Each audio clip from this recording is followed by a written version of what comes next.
Dear friends, welcome to education heaven. मैं assistant professor Anand Prakash आपके अपने यूट्यूब चैनल शिक्षा स्वर्ग में आपका स्वागत करता हूं।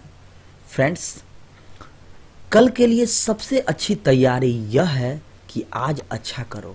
यदि आप आज कल के लिए मेहनत करते हैं तो कल डेफिनेटली अच्छा होगा, लेकिन आप कल पे छोड़ देंगे कि यह वर्क कल करेंगे तो याद रखिए कल कभी नहीं आता है। Tomorrow is never comes again, कभी नहीं आता है वापस। नेवर कम बैक, कभी नहीं आता है। तो आप आज की वर्क आज करें। मैं आपको आज के इस वीडियो में बिहार बोर्ड इंटर परीक्षा क्लास 12 का इतिहास का टॉप 5 प्रश्न बताऊंगा।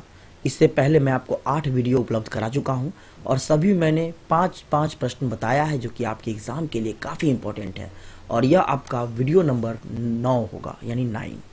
तो चलिए समय न गवाते हुए शुरू करते हैं आज का प्रश्न। क्वेश्चन नंबर 1, भारतीय संविधान के निर्माण की चर्चा करें। यानी भारतीय संविधान कैसे बना, कैसे बनता है, क्या रूल है, या फिर भारतीय संविधान का निर्माण कैसे व कब हुआ। और यह प्रश्न आपका ऑब्जेक्टिव में भी पूछा जाता है, तो ध्यान से पढ़िए। भारत के संविधान के निर्माण में संविधान सभा के सभी 389 सदस्यों ने महत्वपूर्ण भूमिका निभाई। बात कब की है? 26 नवंबर 1949 को संविधान सभा ने पारित किया और इसे 26 जनवरी 1950 को लागू किया गया था। अब यह प्रश्न आपका 3 बार ऑब्जेक्टिव पूछा हुआ है। भारतीय संविधान लागू कब हुआ? 26 जनवरी 1950 को। कब बना? निर्माण कब हुआ? 26 नवंबर 1949 को। दोनों प्रश्न ध्यान रखेंगे। लागू किया गया था। इस संविधान में सर्वाधिक प्रभाव भारत शासन अधिनियम 1935 का है। इसमें लगभग 250 अनुच्छेद व इससे अधिनियम से लिए गए हैं। वर्तमान में तो आपको 400 प्लस है अनुच्छेद। तो चलिए, भारतीय संविधान का निर्माण हो गया। चलते हैं अगले प्रश्नों की ओर। और नेक्स्ट प्रश्न है आपका झरोखा दर्शन। झरोखा दर्शन क्या है? चलिए पढ़ते हैं। झरोखा दर्शन, बादशाह अपने दिन की प्रारंभ सूर्योदय के समय कुछ व्यक्तिगत धार्मिक प्रथाओं से करता था।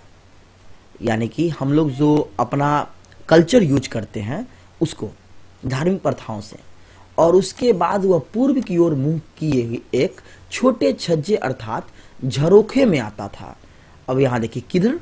पूर्व की ओर मुंह किए हुए। इसके नीचे लोगों की भीड़ होती थी।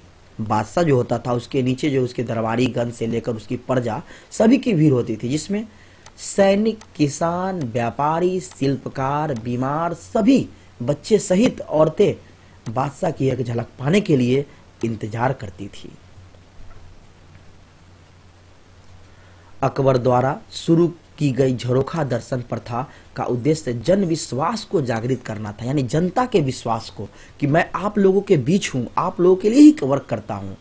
तो एक प्रश्न आपका बनता है, झरोखा दर्शन कौन लागू किया या किसके समय था, कौन बादशाह के समय? तो अकबर। जहां ऊंच या नीच कोई भी व्यक्ति सम्राट से मिलकर बड़े से बड़े अधिकारी के खिलाफ न्याय की मांग कर सकता था। राजा खुद मिलता था, बादशाह खुद जो है प्रजा से रूबरू होते थे, चाहे वह उस प्रजा में सैनिक हो, किसान हो, व्यापारी हो, शिल्पकार हो, बीमार हो, बच्चे हो, औरतें हो, सभी से वह मिलते थे। जिनकी भी समस्या होती थी उनकी समस्याओं को सुनते थे। तो प्रश्न आपके मन में उठता होगा कि झरोखा दर्शन कैसा होता होगा। तो चलिए, मैं आपको प्राचीन काल में तो नहीं लेकर जा सकता हूँ, लेकिन मैं आपको एक तस्वीर बता सकता हूँ। देखिए, इस तरह का होता था झरोखा दर्शन।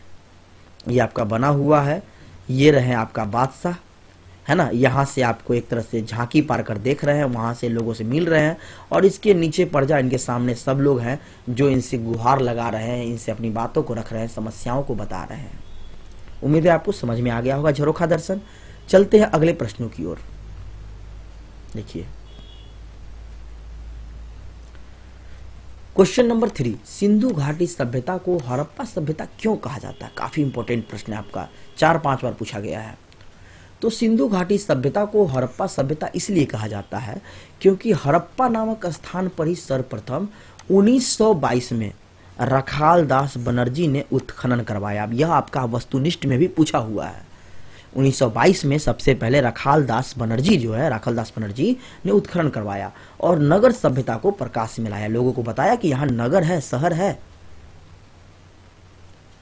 इसके बाद ही अन्य स्थानों पर पुरातात्विक खुदाई की गई। सिंधु घाटी सभ्यता का सबसे महत्वपूर्ण नगर होने तथा हड़प्पा में ही इस सभ्यता का उत्खनन हुआ, इसके चलते ही इसे हड़प्पा सभ्यता भी कहा जाता है। चलिए ये देखिए आपका सिंधु घाटी सभ्यता हड़प्पा नामक जगह पे था, तो इसलिए इसको हड़प्पा सभ्यता भी कहा गया। अभी के जैसे शहर की तरह था, ये देख रहे हैं आप, ये उस समय का जलाशय कहते हैं, जो आप आधुनिक युग में स्विमिंग पूल कहते हैं, वही उस समय भी तालाब था, यानी जलाशय था जहां लोग स्नान करते थे, पूरे गांव समाज के लोग, है ना। आज आप इसी को स्विमिंग पूल नाम दे दिए हैं, पहले भी शानदार दृश्य है उस जमाने का, प्राचीन काल का, ऐसे ही इसको शहर नहीं कहा गया है। तो चलते अगले प्रश्नों की ओर। क्वेश्चन नंबर 4, गोपुरम से आप क्या समझते हैं? गोपुरम मंदिरों के प्रवेश द्वार को कहते हैं। मंदिरों के प्रवेश द्वार को क्या कहते हैं? गोपुरम। विजयनगर शासकों ने मंदिरों में गोपुरम का निर्माण करवाया था। गोपुरम किसके शासनकाल से चल रहा था? विजयनगर शासक से, विजयनगर से शासक के द्वारा चलाया जाता, जिसमें कृष्णदेव राय भी शामिल थे। ये अत्यधिक विशाल एवं ऊंचे होते थे। ये संभवतः सम्राट की ताकत की याद दिलाते थे, जो ऊंची मीनार बनाने में सक्षम थे। Sorry. Next question number 5, Maurya साम्राज्य के महत्व का आकलन कीजिए। मौर्य साम्राज्य भारतीय इतिहास ही नहीं बल्कि विश्व इतिहास में मौर्य साम्राज्य का बहुत अधिक महत्व है। ब्रिटिश काल में भारत एक औपनिवेशिक देश था, ऐसे में मौर्य साम्राज्य इतिहासकारों के लिए उत्साहवर्धक था। मौर्य साम्राज्य के महत्व निम्नलिखित है। नंबर 1, भारत में महाजनपद रूप से गणतंत्र पद्धति का पहला साम्राज्य था। ये आपने लिच्छवी का नाम सुना होगा, बिहार का पहला गणतंत्र था वो।